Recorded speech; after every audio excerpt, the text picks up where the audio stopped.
So third story is around helping the state of Montana with meeting its commitment to federal regulators to run its own consultation process for folks that have proposed disturbances in sage-grouse country. So if they do this well, they can avoid an ESA listing. If they don't, they might lose their autonomy to manage their own land. So the stakes are pretty high. They had an initial effort internally with their IT group to build just a really simple one-page web form to collect information to kick off the consultation process.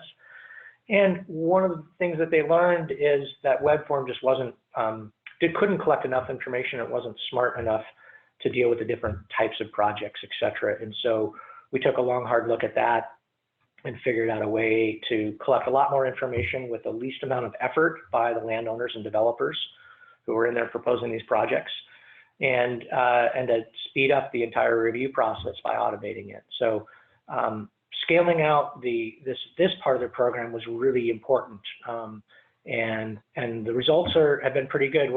This project is about ready to go live in a couple weeks. We'll be on the ground in Montana as we turn it on, and it's in kind of testing with a whole group of external users as I speak today and the rest of this week. So the solution was a streamlined web app that has some built-in online mapping, and the user that we really focused on were the land users, developers, as well as the state staff reviewers and people that need to run that consultation process. And a little bit of a geeky part of the solution is that it runs a density disturbance calculator, so it actually quantifies the impact of the proposed impact on the land.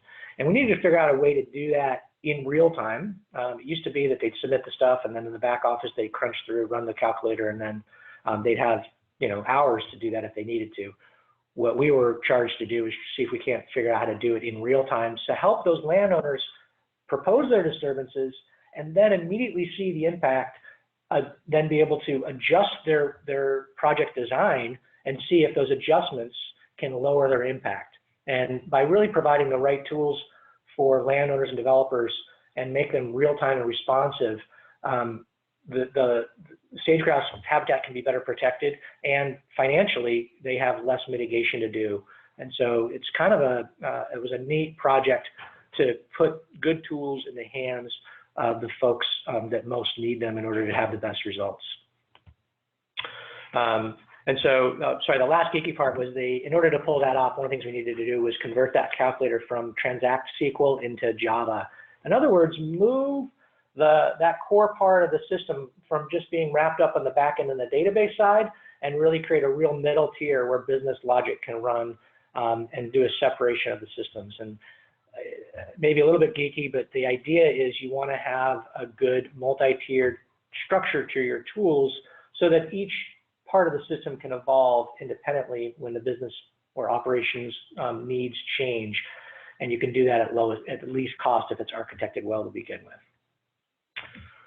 All right, so the results we came up with an interactive guided proposal process that has full auditability, so everything is kind of logged and tracked.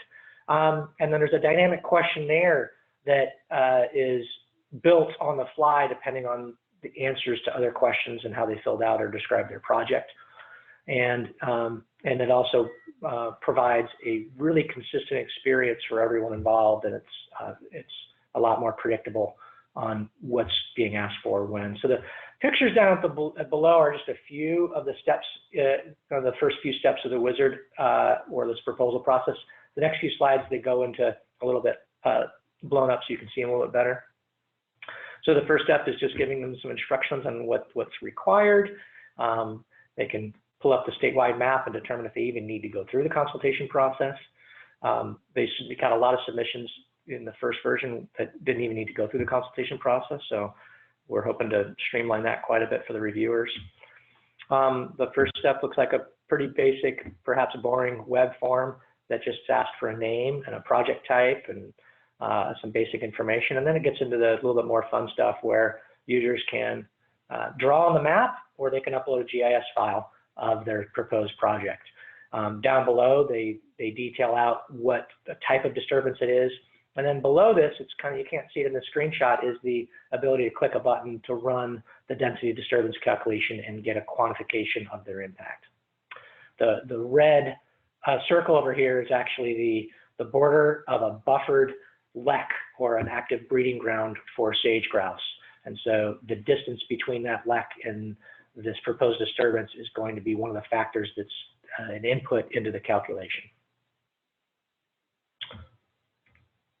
All right, so wrapping up the benefits on this one, they were able to really lower their upfront costs by reducing the time to complete a consultation. That's the cost for the landowners and the developers as well as the reviewers. I don't have actual numbers on that yet, just because it hasn't gone live yet, but we're looking to actually measure that and see what kind of savings we can get, or they got. They also lower the O&M cost by moving that calculator and architecting it in a way that allows it to evolve and change as science improves, or as techniques improve to measure impact, without messing up the user experience and without dramatically changing the database. And so we feel good about leaving them in good hands with that part of the system that will really be built to scale as their program changes or regulations change. And then they were able to lower their risk quite a bit. Like I said at the beginning, the stakes are pretty high for this project. And the more you can standardize the workflow and provide a consistent experience, you really can lower your liability. And then the system also affords a kind of full tracking of the audit history with each stage transition. When it moves from draft into due diligence into final review, the system automatically takes snapshots of the project map because the underlying layers may change, which are inputs into the calculation. It also takes snapshots of the density disturbance calculation tool runs, so you can see how the score may have changed over time as the project's been adjusted. And then lastly, their capabilities have gone way up in that they've got automated reports for stakeholders and